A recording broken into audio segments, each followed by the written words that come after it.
Habíamos dicho que hoy íbamos a hablar del devolverle a Dios, del darle a Dios en el Nuevo Testamento, Y solamente una pequeña introducción antes de entrar específicamente al tema de mirar las escrituras en el Nuevo Testamento y por supuesto también de mirar todas las escrituras que tengan que ver con el Nuevo Pacto.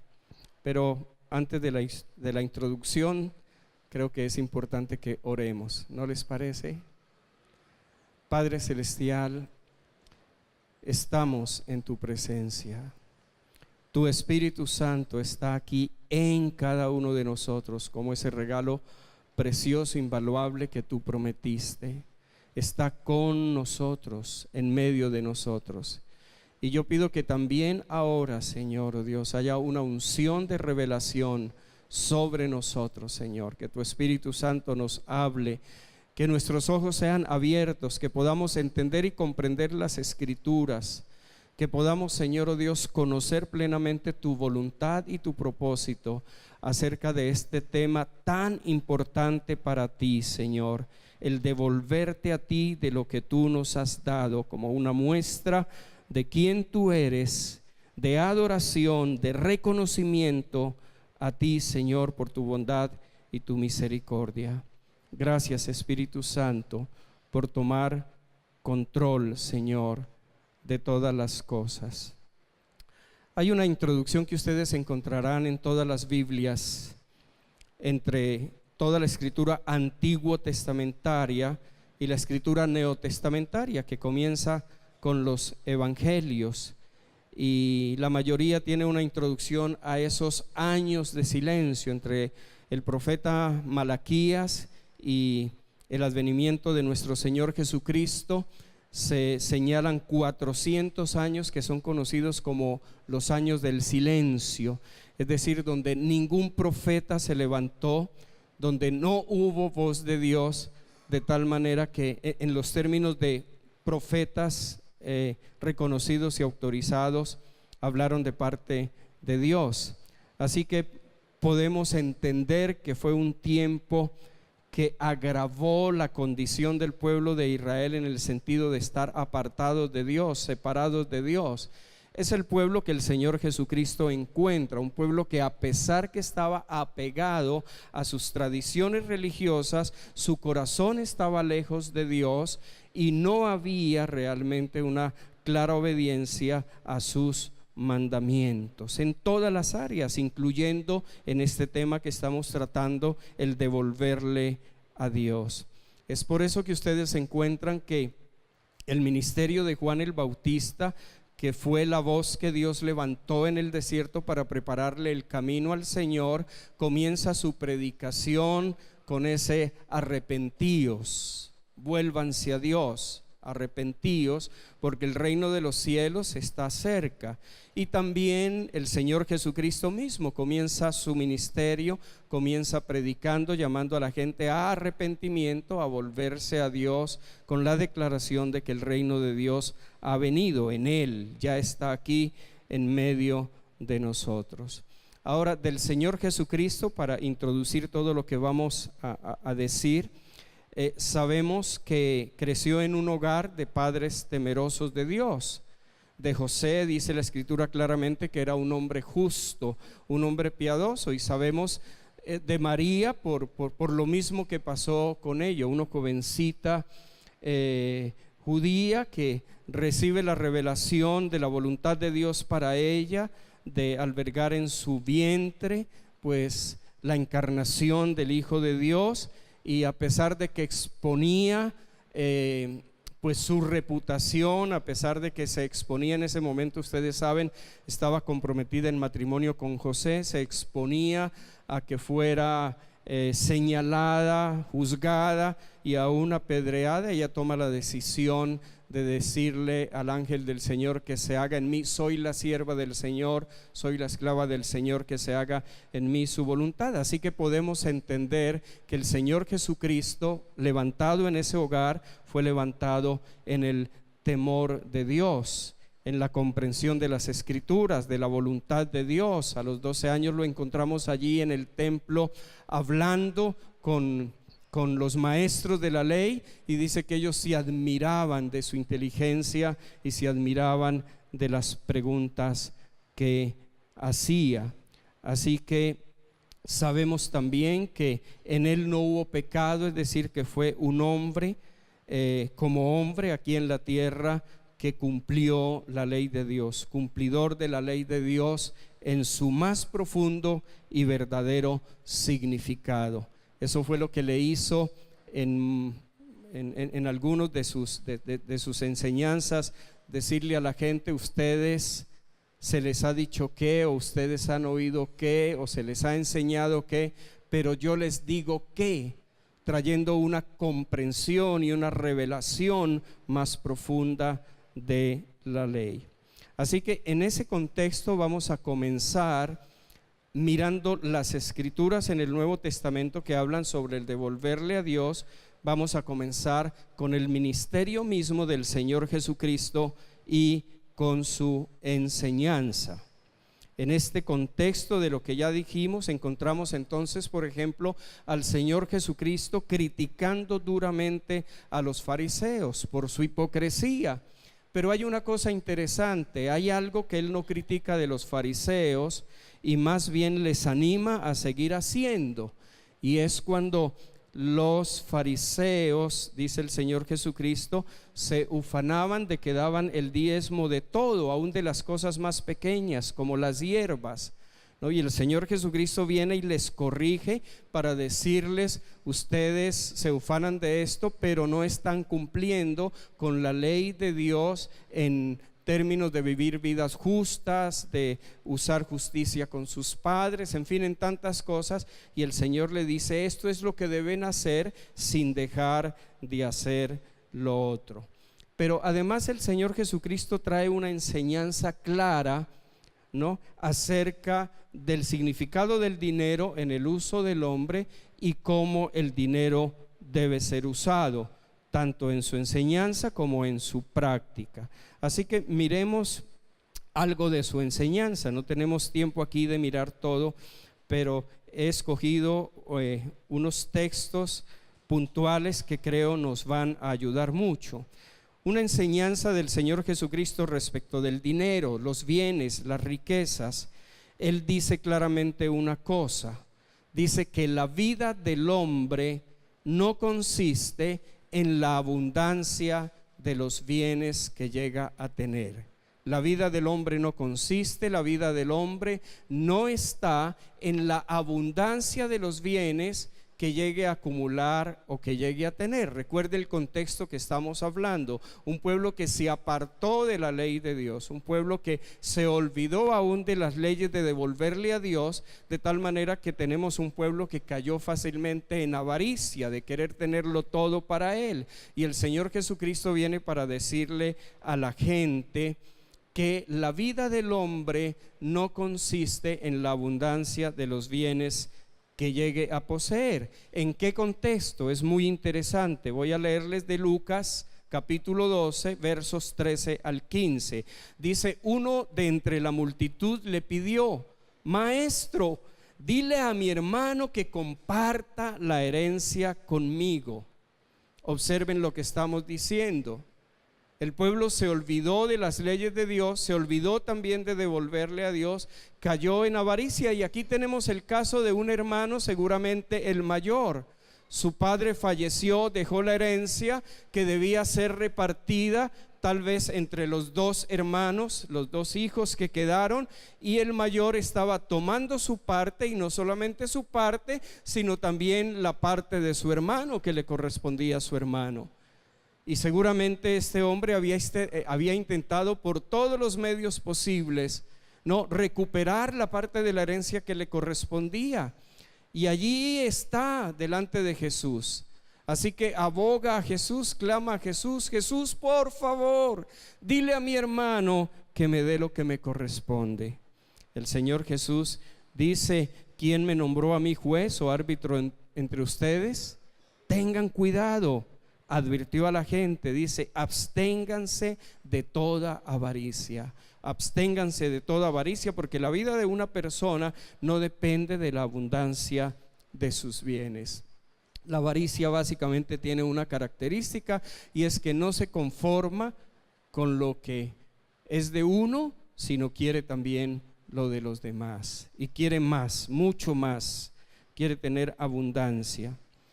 Ahora, para afirmar esta declaración, él cuenta una parábola muy interesante, la de un hombre rico que le fue muy bien en sus cosechas y tuvo una cosecha abundantísima. Los graneros que tenía no le alcanzaban para guardar toda esa cosecha, y este hombre piensa: ¿qué voy a hacer con tanta abundancia? Ya sé, voy a hacerme unos graneros más grandes y voy a guardar todo eso para mí, en fin, y hace planes. Y el Señor en la parábola dice que Dios viene y le dice que es un hombre necio, porque esa misma noche van a venir a reclamar su alma. Así que ¿qué va a pasar con todo eso que él tenía y que quería amontonar y guardar para él? Y termina el Señor Jesucristo con una declaración conclusiva bien interesante. Así es decir, se hace necio el que hace para sí tesoro y no es rico para con Dios. En el contexto de lo que estaba pasando, como comenzó todo, un hombre que no solamente quería la parte de su herencia, sino quería la parte de la herencia que correspondía a su hermano. Y en este caso, este hombre rico, que no solamente se contentó con lo que hubiera podido disfrutar, sino además por avaricia se negó a ser rico para con Dios. Muchos interpretan entonces que estaba negándose a devolverle a Dios lo que era de Dios. La Nueva Versión Internacional traduce: así le sucede al que acumula riquezas para sí mismo. El que acumula riquezas para sí mismo en vez de ser rico delante de Dios. Es decir, un hombre que toma la decisión por avaricia de pensar solamente en él mismo y se olvida de cualquier expresión de generosidad, que tiene que ver básicamente con dar, Ok, entonces esta es una enseñanza bien importante que nosotros debemos tener en cuenta, porque este mundo nos empuja todos los días a querer tener más y a no estar contentos con lo que tenemos. Otra enseñanza del Señor Jesucristo. Es muy interesante que Lucas 12 dice que después de que el Señor dio esta parábola que ya hablamos y hizo esta declaración a la gente, dice que habló a sus discípulos aparte, es decir, ya en privado. Esta era muy común del Señor Jesucristo: enseñaba en parábolas a toda la gente y luego con los discípulos les explicaba las parábolas o les hablaba a ellos en otra dimensión. Y dice Lucas 12:22 que después de enseñar a la multitud esta parábola, Jesús dijo a sus discípulos, en términos generales, todo el texto allí, que no se afanaran por la vida, por lo que habrían de comer o por lo que habrían de vestir. Y les dijo: porque esas cosas, es decir, son la preocupación de la gente del mundo, la gente que no conoce a Dios. Pero nosotros, los hijos de Dios, debemos conocer que nuestro Padre sabe de qué cosas nosotros tenemos necesidad y que Él realmente va a proveer para nuestras necesidades.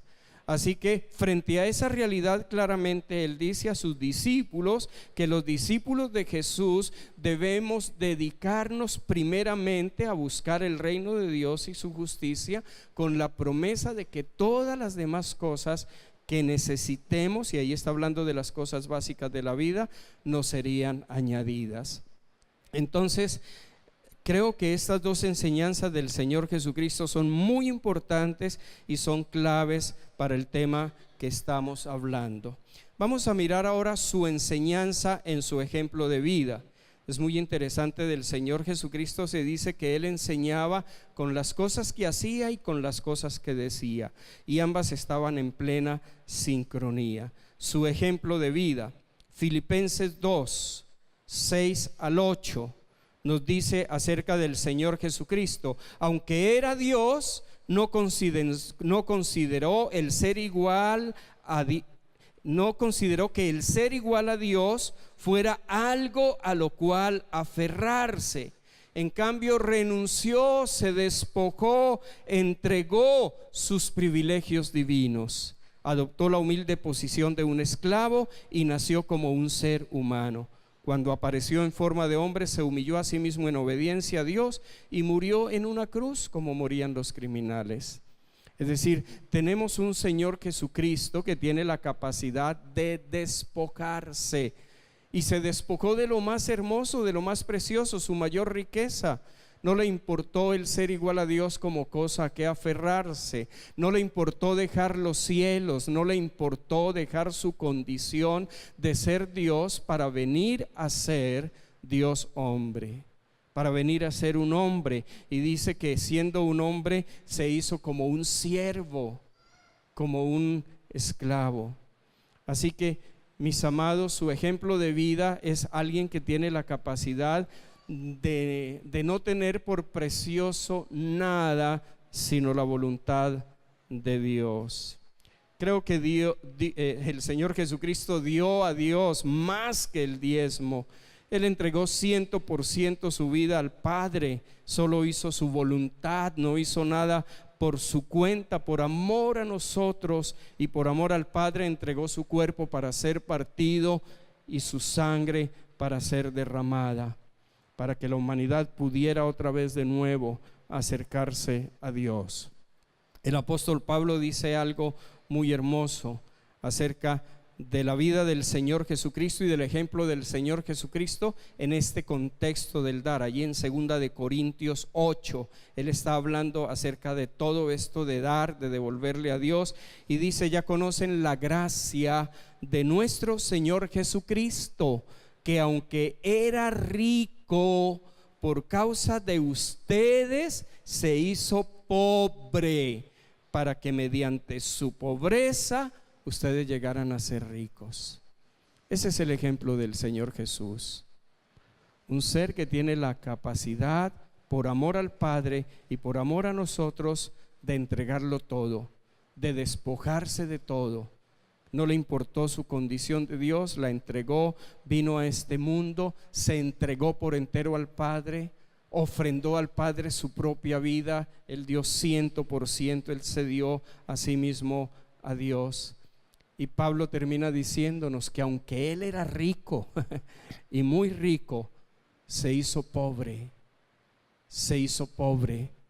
por causa de nosotros, para que nosotros llegáramos a ser ricos.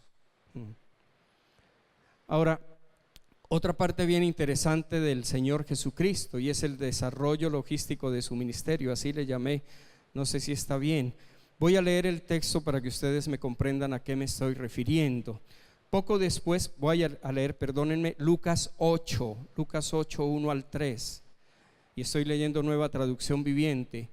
Poco después Jesús comenzó un recorrido por las ciudades y aldeas cercanas, predicando y anunciando la buena noticia acerca del reino de Dios.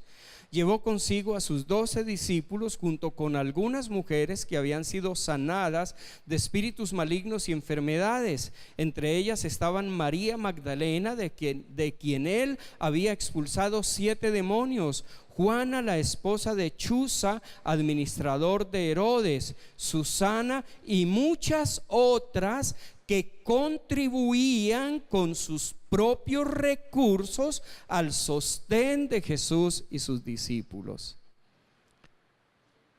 El Señor Jesucristo tomó la decisión de obedecer al Padre, vino a este mundo y comenzó su ministerio de enseñanza del reino de Dios, y recorriendo aldeas y ciudades, y yendo por toda parte predicando el evangelio, sanando a los enfermos, liberando a los endemoniados, y llevaba consigo a sus 12 discípulos que lo habían dejado todo para seguirle. Así que se necesitaban recursos, se necesitaba dinero para que él hiciera su ministerio. Y qué problema para que él le dijera al Padre: Padre, aquí aparézcame, no sé, monedas de oro, o la moneda del templo, o no sé cuántas cosas, o simplemente que yo me acueste y al otro día esté ahí todo lo que necesito. Pero él no hizo eso. Dios trajo con él también, dice, muchas mujeres que tenían recursos, y ellas entonces proveyeron todo lo que él necesitaba para desarrollar su ministerio. Y no encontramos por ninguna parte de la Biblia él viniendo y diciéndole a estas mujeres: oiga, no hagan eso, no me den, o más bien, no, yo puedo pedirle al Padre que él me mande monedas de oro, o la plata, o la comida, o todo lo que necesitamos. No, él lo aceptó. ¿Por qué? Porque es parte del diseño de Dios, y así estaba establecido en la ley. Recuerde que ya lo explicamos, que el propósito de tanto diezmo, primicias, ofrendas y todo lo demás tenía como propósito sostener todo el sistema sacrificial, y a los levitas, para que los levitas pudieran dedicarse a cumplir el propósito por el cual habían sido separados por Dios: enseñar a la gente la Torá, y para que de esta manera, teniendo todo el sistema sacrificial vigente y la labor de los levitas enseñando la Torá, enseñando la ley de Dios, el pueblo pudiera mantenerse en pacto. Porque detrás de todo eso, lo explicamos claramente el domingo anterior, el deseo de Dios no eran los diezmos, ni las vacas, ni todo eso. Realmente lo que había en el corazón de Dios era su pueblo, su heredad, que pudieran estar en comunión con Él, en intimidad con Él. Ok, viendo estas cosas acerca del ministerio del Señor Jesucristo en el nuevo pacto, vamos a entrar a un tercer punto, que es el dar a Dios, o el devolverle a Dios, ya específicamente bajo el nuevo pacto. Y aquí vamos a encontrarnos con varias cosas muy hermosas. Lo primero que quiero mostrarles es el ejemplo de los primeros discípulos y las primeras iglesias, o la primera iglesia, la iglesia neotestamentaria del primer siglo, y las iglesias que se fueron levantando también por el ministerio de Pablo, es decir, iglesias de judíos, iglesias conformadas mayoritariamente por gentiles. Vamos a mirar lo que pasó en Jerusalén, iglesia de judíos. Dice: la multitud de los que habían creído. Voy a leer Hechos capítulo 4, versos 32 al 35.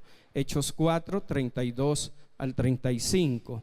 Dice: la multitud de los que habían creído eran de un corazón y un alma.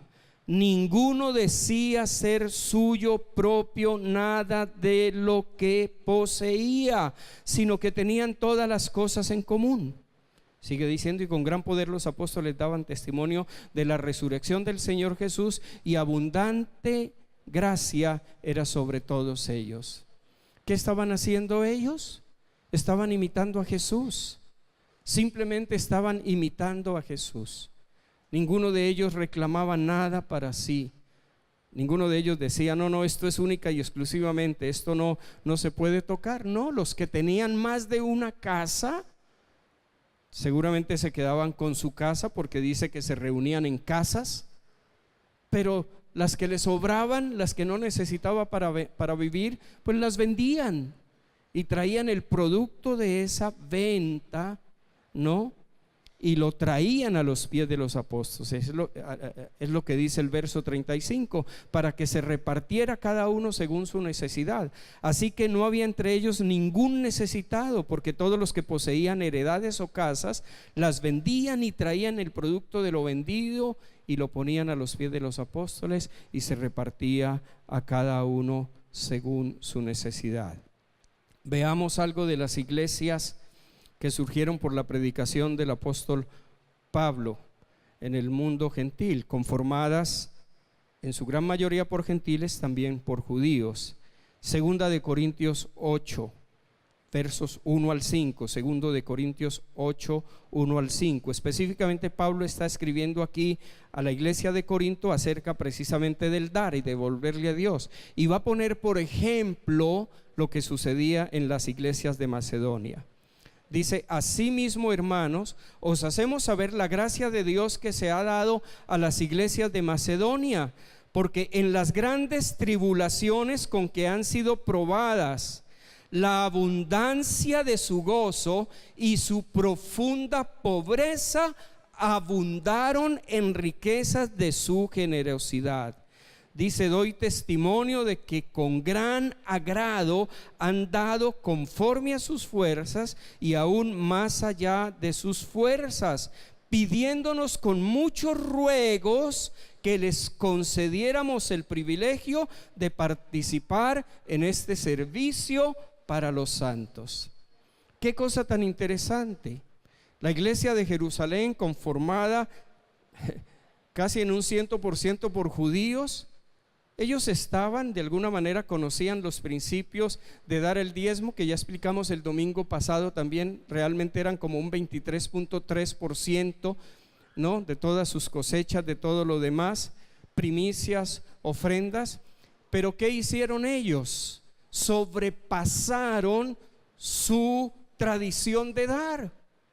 Y entonces, ya dijimos, el que tenía más de una casa vendía, no consideraban nada suyo. O sea, dieron mucho más allá de lo que ellos habían aprendido a dar en la ley. Y aquí están las iglesias de Macedonia, conformadas en su mayoría por gentiles. Ellos no conocían la Torá, no conocían la ley de Dios, no conocían de los pactos de Dios con Israel.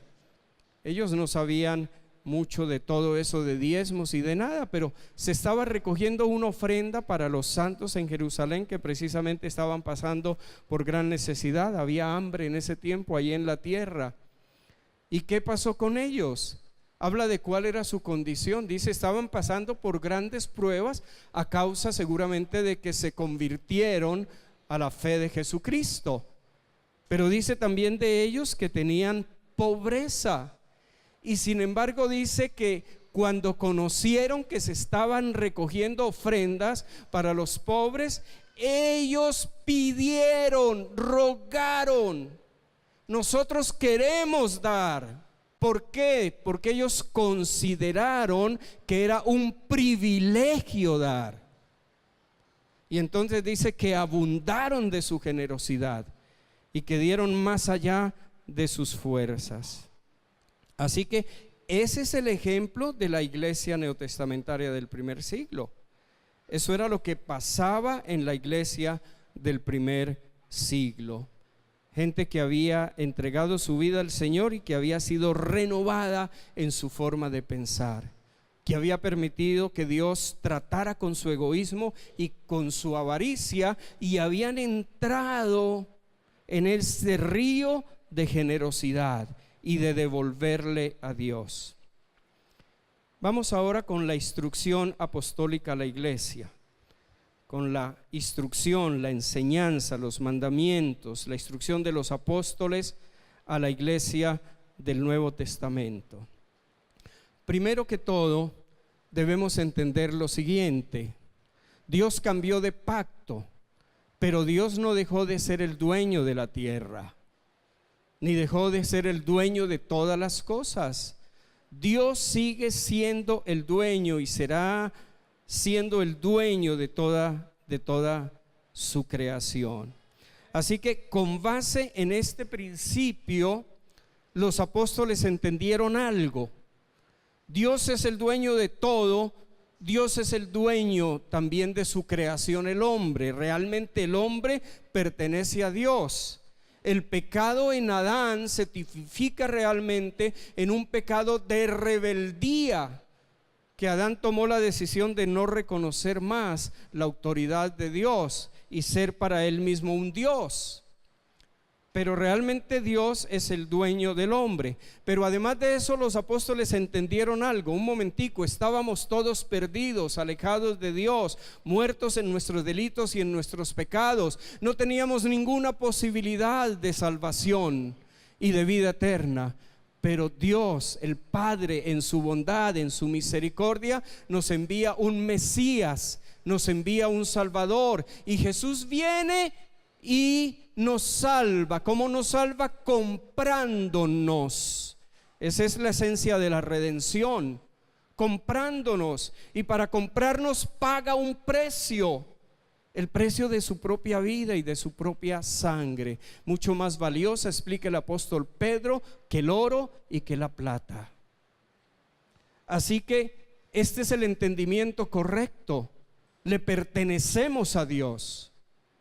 No solamente porque fuimos creados por Él, sino porque además de eso Él nos compró, Él nos redimió.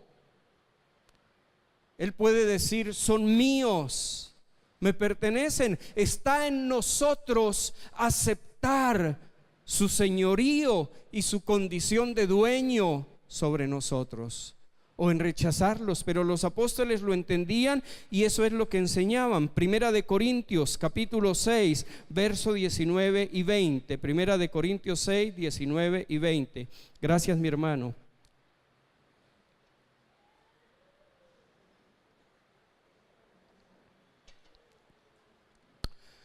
¿O ignoráis que vuestro cuerpo es templo del Espíritu Santo, el cual está en vosotros, el cual habéis recibido de Dios, y que no sois vuestros? ¿Ignoramos, iglesia, que no somos nuestros, que no nos pertenecemos? Dice: pues habéis sido comprados por precio. Glorificad pues a Dios en vuestro cuerpo y en vuestro espíritu, los cuales son de Dios. Así que tenemos un llamado claro de entregarnos a Dios. En la alabanza que Él hace al dar, que ya mencionamos en las iglesias de Macedonia, Pablo dice algo muy interesante. Segunda de Corintios 8, el verso 5. Él dice que ellos hicieron más de lo que esperaban. Cuando ellos les permitieron: ok, participen, vengan, traigan entonces sus ofrendas para esto que estamos haciendo. Pablo da testimonio y dice que ellos hicieron más de lo que ellos mismos esperaban. Dice: ya que se entregaron a sí mismos primeramente al Señor y después a nosotros, conforme a la voluntad de Dios. Mis amados, aquí hay algo muy interesante para meditar, para que reflexionemos cada uno de nosotros, para que nos contestemos. Pero esto es lo que pasó. Estos hermanos de las iglesias allí en Macedonia, dice, se entregaron primeramente al Señor por completo, por entero. Ellos entregaron todo: sus corazones, sus vidas, sus cuerpos, sus billeteras, si habían billeteras en ese entonces, o sus bolsas, lo poquito que poseían. Ellos se entregaron al Señor, entonces no tuvieron problemas para dar. Esta es la reflexión para cada uno de nosotros. Si tenemos inconvenientes para dar, si no hay libertad en nuestro corazón para dar, ¿será que no nos hemos entregado por completo al Señor? ¿Será que cuando nos entregamos le dijimos: un momentico, Señor, te entrego todo, pero las finanzas yo las sigo manejando, o las manejo a mi criterio, como me parece? O nos bautizamos y dijimos: un momentico, me bautizo todo, pero no bautizo la billetera, o cosas así. Es una pregunta que hay que hacernos, porque lo que pasó con estos cristianos es que ellos primeramente se entregaron al Señor. Así que escúchenme, creo que es el interés mayor de Dios. Y ya dijimos, como en el antiguo pacto, Él no está interesado en nuestro dinero, Él no está hambriento ni necesitado. Aquí hay mucho más que eso. Pero la voluntad de Dios es que primeramente nos entreguemos a Él por completo. Y creo que esta será la base para que devolverle a Dios, o nuestro dar a Dios en ofrendas, en lo que sea como el apóstol Pablo dice que es olor fragante a Él. Esta es la base para que eso sea así, ¿me entienden? Dios mirará con agrado nuestras ofrendas cuando primeramente nos hemos entregado por completo a Él, porque a Él no lo asombra nuestro dar. Por eso también dice el apóstol Pablo, hablando en Corintios 13 del verdadero amor: si yo diera todos mis bienes para que se repartieran entre los pobres, pero no tengo amor, ¿qué dice? de nada me sirve. De nada me sirve. Así que la enseñanza apostólica para la iglesia neotestamentaria del primer siglo no es traigan dinero, no, es entréguense a Dios. Entréguense a Dios. Y después de eso, la generosidad fluirá fácilmente de nuestros corazones. Así que estamos llamados a entregarnos primeramente a Él. Vamos con otro principio en la enseñanza apostólica. En el nuevo pacto, en el Nuevo Testamento, a diferencia del antiguo pacto y a diferencia de la ley, en el nuevo pacto nadie está obligado a dar. Y nadie puede ser constreñido a dar, ni bajo amenaza, ni bajo manipulación, ni bajo ningún argumento, porque en el nuevo pacto no hay obligación de dar, porque ya no hay ley. Así que en el nuevo pacto, ¿por qué damos? Damos voluntariamente por una decisión del corazón que tomamos en el corazón, guiados por la perfecta ley del amor. Repito, ya no hay ley, no estamos obligados. Si algún pastor, si algún maestro dice estamos obligados, no estamos obligados. La Escritura dice claramente que no estamos obligados. Damos por una decisión del corazón, guiados por la perfecta ley de Dios. Segunda de Corintios 9:7. Segunda de Corintios 9:7. Cada uno debe dar según lo que haya decidido en su corazón. Nuestro dar es según la decisión del corazón. Ahora da unas características de ese dar: no de mala gana, no porque toca, ni por obligación, no porque hay una ley ahí que nos dice que si no damos, entonces maldición sobre nuestra vida. Esa era la ley, pero ya no hay ley. Sigue vivo el principio de devolverle a Dios, pero ahora tiene una nueva característica. No damos por obligación, no damos de mala gana, porque todo lo que se hace bajo presión o obligación se da a regañadientes, porque toca. No, damos de corazón. Y por eso termina diciendo, porque Dios ama al que da con alegría. Así que bajo el nuevo pacto no estamos en la obligación de dar a la manera del antiguo pacto. Ahora dar es un privilegio. Ahora dar es una gracia que Dios nos da. Nos da la gracia de dar. Segunda de Corintios 8:7, el mismo texto que ya utilizamos.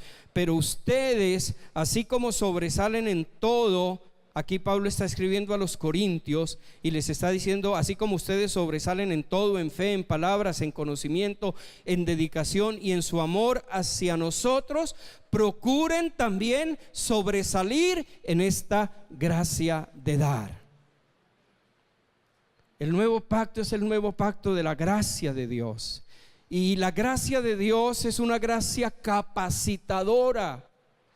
Esa gracia me da la capacidad de amar a Dios, me da la capacidad de obedecerle, me da la capacidad de caminar en santidad. Esa gracia me da la capacidad de dar libremente, voluntariamente, con amor, con gozo. Y el apóstol Pablo está diciendo aquí, procuren sobresalir en esta gracia de dar.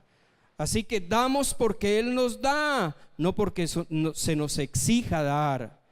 Damos porque decidimos dar en nuestro corazón y de corazón, no porque tenemos que dar, porque si no damos entonces no. Damos porque le amamos a Él, amamos a su iglesia y amamos su obra.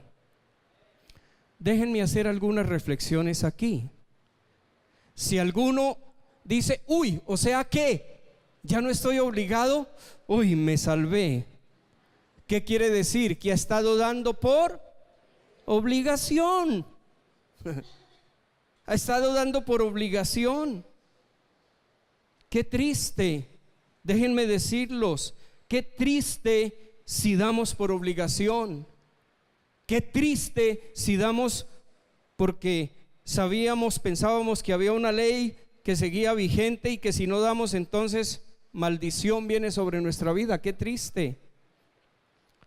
Es muy triste si la razón por la que damos no es el amor. Es muy triste si la razón por la que damos es la obligación o el temor al castigo o el interés a ser bendecido. Doy porque es buen negocio. Doy porque, imagine, doy 10 y Dios me devuelve 30, 60, hasta 100 veces lo que doy. Es negocio. Triste si esas son las motivaciones en nuestro corazón para dar. Saben, mis hermanos, yo creo que este es el punto central y esto es lo que el Señor estaba poniendo en mi corazón hace meses y que no sabía realmente cómo transmitirlo, cómo decirlo. Pero de todo eso el Señor quiere librarnos. El Espíritu Santo quiere transicionarnos, sacarnos del marco de esa obligación y meternos en la perfecta ley del amor que Él ha escrito en nuestros corazones.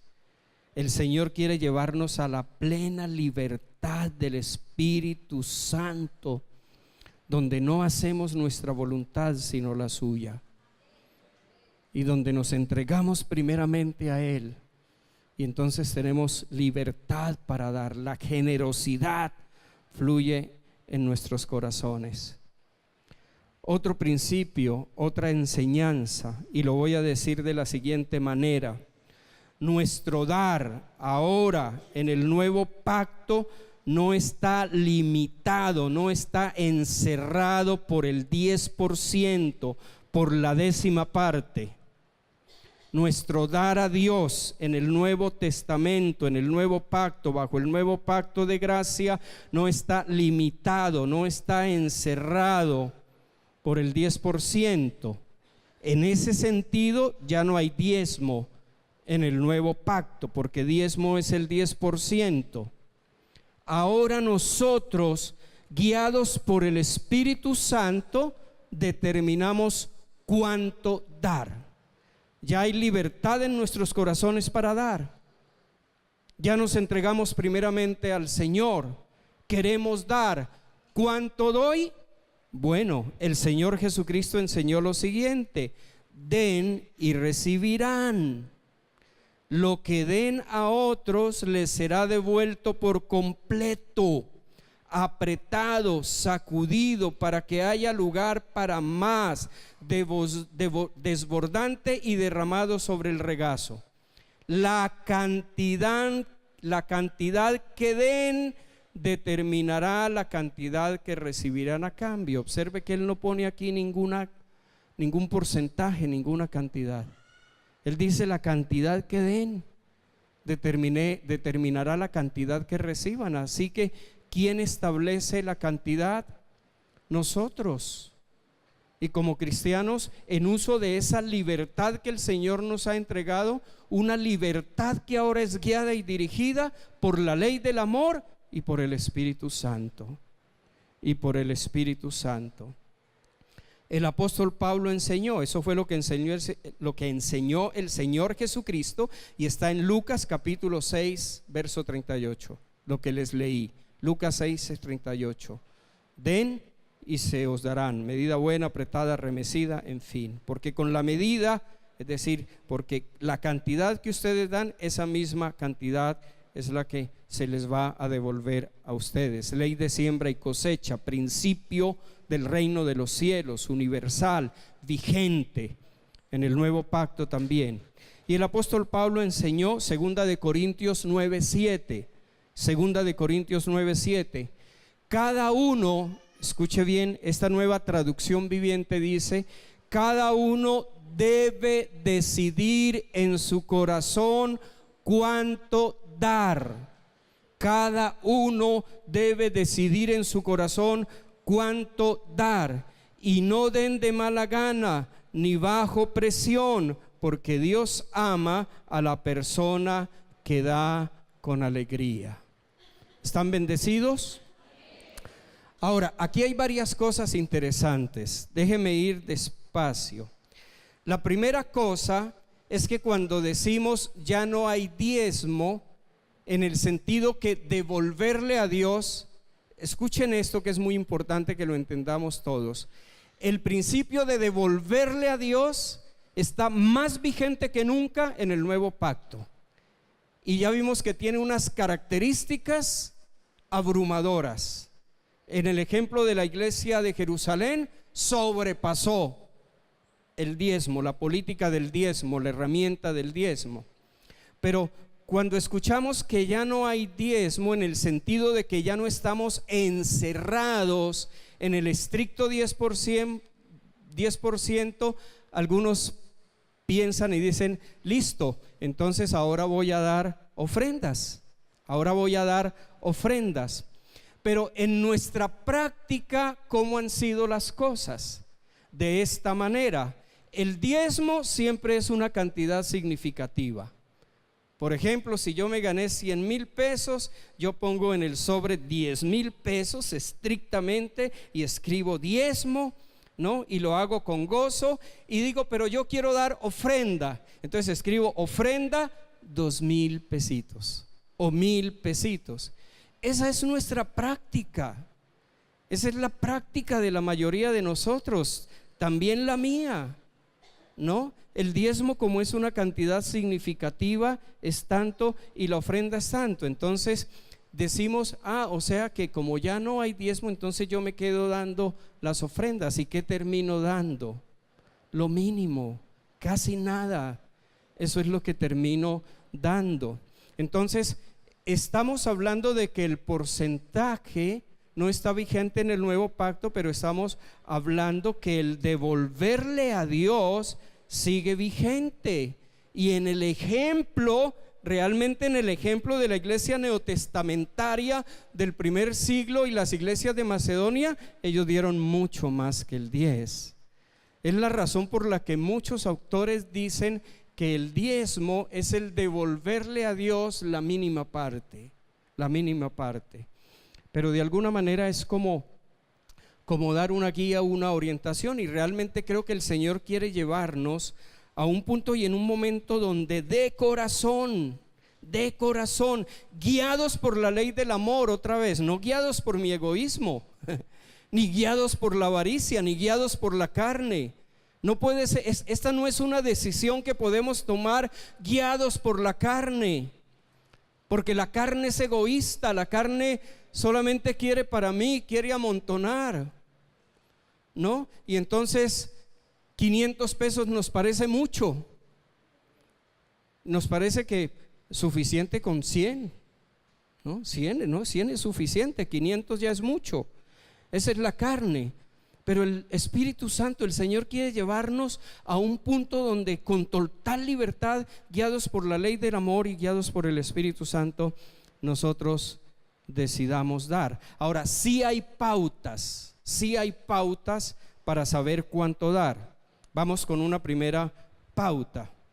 Primera de Corintios capítulo 16, verso 1 a 2. Primera de Corintios 16, 1 a 2. Dice, en cuanto a la ofrenda para los santos, haced vosotros también de la manera que ordené en las iglesias de Galacia. Mandamiento apostólico, mandamiento del Señor. En el Nuevo Testamento siguen habiendo mandamientos. Ya no hay ley en el sentido de que la retribución es una condenación o una maldición, pero hay mandamientos. Y este era el mandamiento que Él dio en las iglesias: cada primer día de la semana, cada uno de vosotros ponga aparte algo según haya prosperado. Según haya prosperado. Así que, ¿cuánto dar? Según hayas prosperado. Este es el punto aquí. Si damos menos de lo que podamos dar, damos escasamente. Si damos menos de lo que podemos dar, damos escasamente. Por eso la manera como entramos en una especie de seguridad es: Señor, sé Señor de mi vida, sé Señor de las finanzas, sé Señor de todo, y entrar en una dimensión donde realmente seamos guiados y dirigidos por el Espíritu Santo.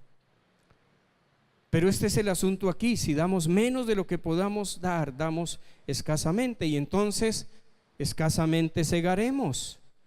Porque eso fue lo que dijo el apóstol Pablo también, enseñando en 2 de Corintios 9:6. Pero digo, el que siembra escasamente, también segará escasamente. Y el que siembra generosamente, generosamente también segará. ¿Quién es el que da generosamente?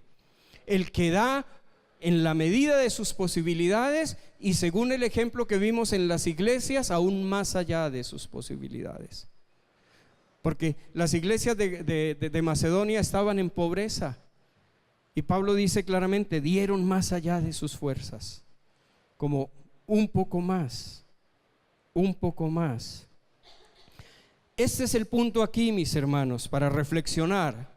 La Biblia dice claramente que el nuevo pacto es superior al antiguo pacto, porque está basado en un sacerdocio superior y en mejores promesas. Si bajo el antiguo pacto, que fue inferior, que tenía menores promesas, la gente llegó a dar en sus diezmos 23.3% de su provisión, más primicias y ofrendas voluntarias, ¿cuánto deberíamos dar nosotros? No me responda. Ni estoy tratando de guiarles a algo que no sea permitir que la generosidad de Dios toque nuestros corazones y que podamos dar generosamente.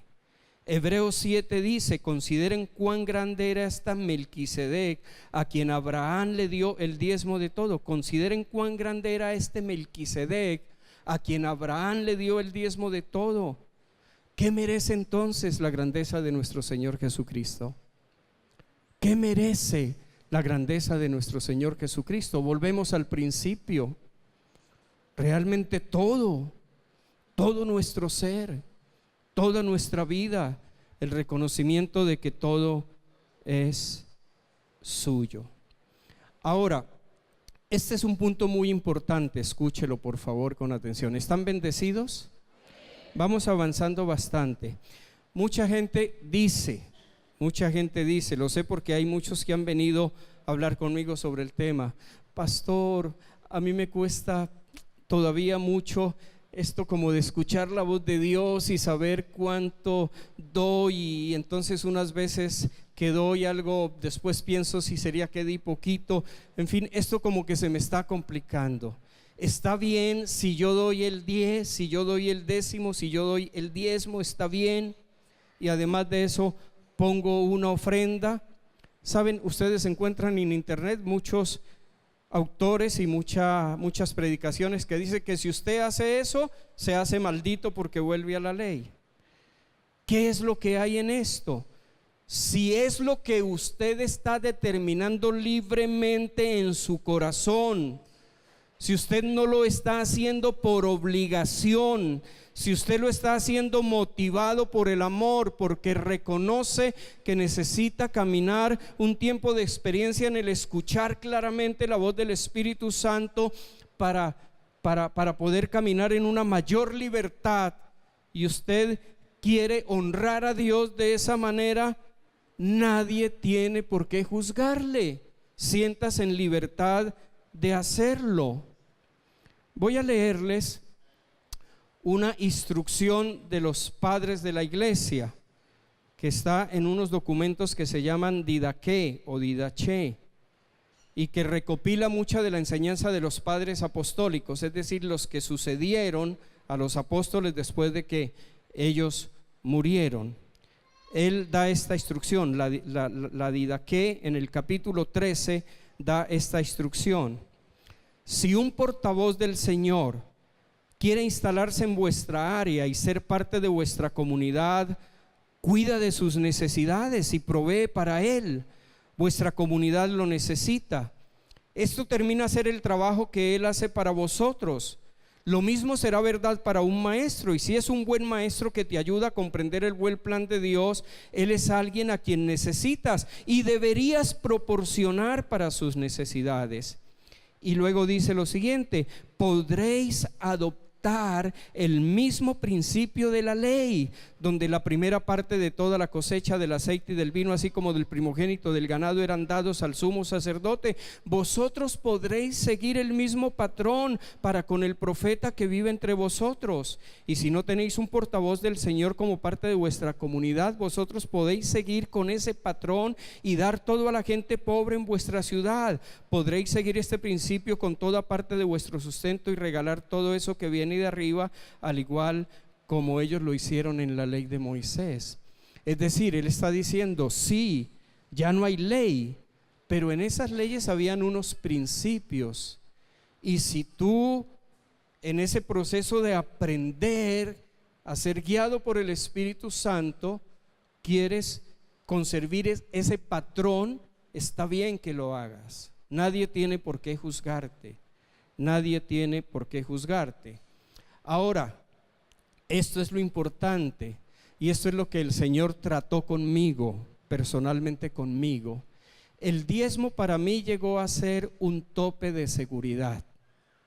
Es decir, doy el 10% y cumplí con Dios, di a Dios, y no permití, o tal vez debo decir con toda honestidad, no he permitido mucho que el Señor vaya más allá, porque entiendo que el Señor quiere ir más allá. Pero después de entender toda esta enseñanza, les conté el domingo pasado que estudié mucho el tema, no de ahora, hace semanas, hace meses el Señor me ha estado inquietando sobre esto. He sido redarguido por el Señor, y honestamente quiero romper ese límite del 10. Quiero hacerlo delante de Dios. Quiero hacerlo delante de Dios. Así que sí tenga cuidado con no ir a escudarse en, repito, lo ideal es que permitamos ser guiados por el Espíritu Santo y por la ley del amor, y bajo el entendimiento que somos de Él, que le pertenecemos a Él, y que sí es válido devolverle a Dios, yo pueda devolverle entonces como Él me guíe. Se me está acabando el tiempo y solamente quiero mencionarles a manera de título y los versículos para que ustedes lo anoten. Nuestro dar debe ser sacrificial, gozoso y con abundante generosidad, para traer equilibrio a esto que acabamos de decir. Y la cita es 2 de Corintios 8, 1 al 5. 2 de Corintios 8, 1 al 5. Nuestro dar debe ser sacrificial, gozoso y con abundante generosidad. Nuestro dar debe ser sistemático, regular. 1 de Corintios 16, 1 al 2. 1 de Corintios 16, 1 al 2. En cuanto a la ofrenda para los santos, haced vosotros también de la manera que ordené en las iglesias de Galacia, cada primer día de la semana, cada uno de.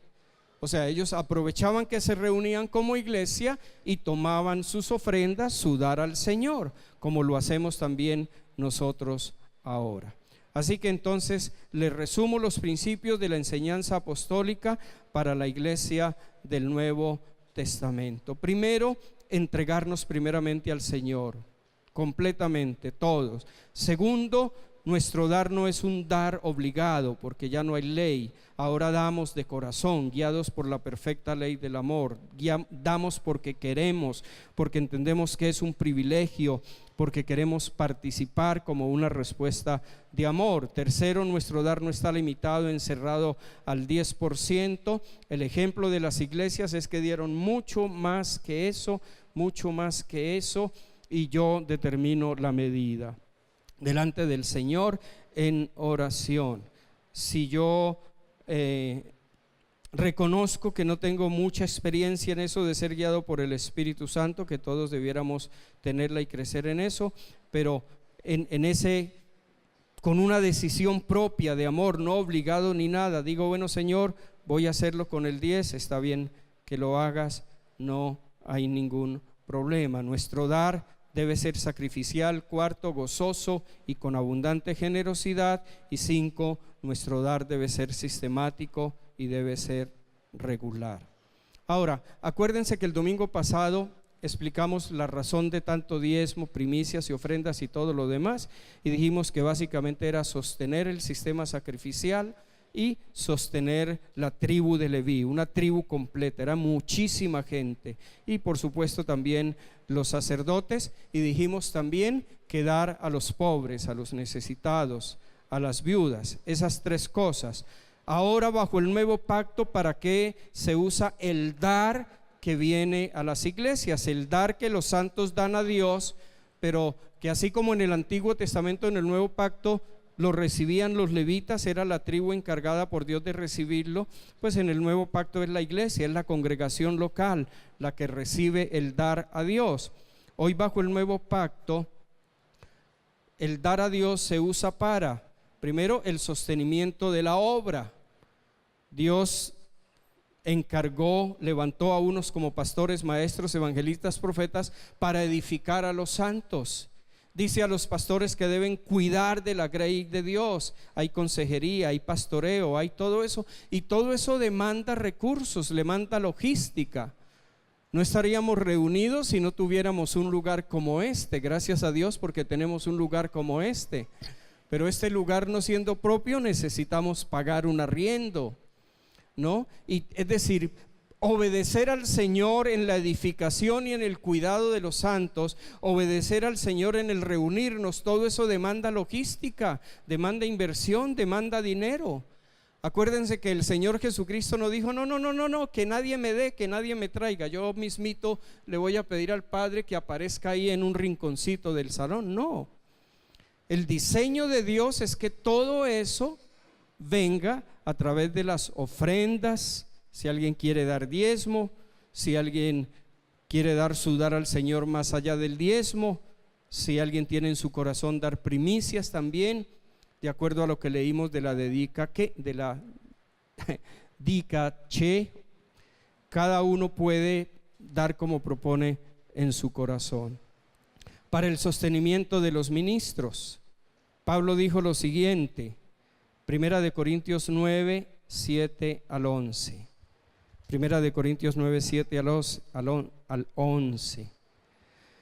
¿Qué soldado presta servicio militar pagándose sus propios gastos? ¿Qué agricultor planta un viñedo y no come de sus uvas? ¿Qué pastor cuida un rebaño y no toma de la leche que ordeña? No piensen que digo esto solamente desde un punto de vista humano. ¿No lo dice también la ley? Es bien interesante que él apela a los principios de la ley, a pesar de que él enseñó que la ley como sistema ya no está vigente, pero él sigue apelando aquí a los principios de vida de la ley. Eso lo explicamos también el domingo anterior, porque en la ley de Moisés está escrito: no le pongas bozal al buey mientras esté trillando. ¿Acaso se preocupa Dios por los bueyes o lo dice más bien por nosotros? Por supuesto que lo dice por nosotros, porque cuando el labrador ara y el segador trilla, deben hacerlo con la esperanza de participar de la cosecha. Si hemos sembrado semilla espiritual entre ustedes, ¿será mucho pedir que cosechemos de ustedes lo material? También para que los pastores y los ministros que Dios haya llamado tiempo completo, que Dios haya llamado tiempo completo, que Dios haya llamado tiempo completo. No sé si alguien quiere ser pastor o ministro, o como hoy en día se dice por ahí en el mundo, ¿no? Y no sé si han visto, es ridículo y es vergonzoso, pero se necesita inversionista para abrir iglesia, buen negocio, ganancias garantizadas, cosas así. No, pero si realmente hay gente en el ministerio por Dios llamada, pues deben vivir del ministerio y deben vivir dignamente. Pablo dijo que a los que predicaban la palabra y lo hacían bien, eran dignos de doble honor, en un contexto de dar, y eso significa doble salario o doble paga, doble salario o doble paga. Así que el sostenimiento de los ministros llamados por Dios y quienes están realmente de corazón dedicados a servir al Señor y a cuidar los rebaños y a estudiar para poder enseñar y todo eso, pues no debe ser vergonzoso reconocer pues que podemos vivir de lo que Dios da, de lo que Dios da a través de su dar a Él. Y finalmente también para sostenimiento de la misión. El Señor Jesucristo nos dio una comisión, y de hacer discípulos por todas las naciones. Y hoy más que nunca es reconocido que la misión de hoy en día requiere de grandes esfuerzos, de gran dedicación, y que necesita grandes y significativos recursos. ¿De dónde saldrán esos recursos?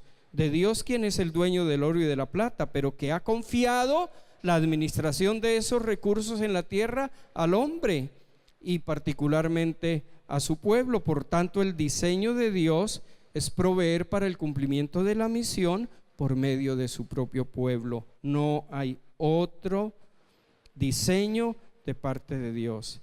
Y finalmente, para dar y ayudar a los necesitados. Ese sigue siendo una responsabilidad de la iglesia neotestamentaria, tal como era una responsabilidad del pueblo de Israel, que de ese tercer diezmo, que se conocía como diezmo a los pobres, que se daba en el año 3 y 6, se dedicara exclusivamente al sostenimiento de viudas, huérfanos, pobres, necesitados. También ahora podemos encontrar en las Escrituras el mandamiento de cuidar a las viudas, de dar al necesitado. Termino con esto, mis amados, para que oremos. Nuestro dar al Señor prueba la sinceridad de nuestro amor. Nuestro dar al Señor prueba la sinceridad de nuestro amor. Así como nuestro dar al Señor con libertad y generosidad prueba que estamos entregados por completo a Él, también nuestro dar prueba la sinceridad de nuestro amor. Segunda de Corintios 8, 7 y 8. Segunda de Corintios 8, 7 y 8. Pero ustedes, así como sobresalen en todo, en fe, en palabras, en conocimiento, en dedicación y en su amor hacia nosotros, procuren también sobresalir en esta gracia de dar. Ya había leído este versículo 8, ahora leo el 9. No es que esté dándoles órdenes, dice Pablo. Tengan claro, yo no les estoy ordenando nada, yo no les estoy obligando a nada. Ya sabemos que el dar en el nuevo pacto no está bajo obligación, bajo ley, sino que quiero probar la sinceridad de su amor en comparación con la dedicación de los demás. Pablo estaba diciéndole a los corintios: les estoy animando a dar porque quiero probar la sinceridad de su amor en comparación con los demás. Es decir, había ya iglesias que habían dado generosamente y abundantemente como prueba de su amor a Dios y de su amor a Pablo y de su amor al ministerio y de su amor a la misión. Ahora él estaba diciendo: quiero probar en ustedes la sinceridad de vuestro amor.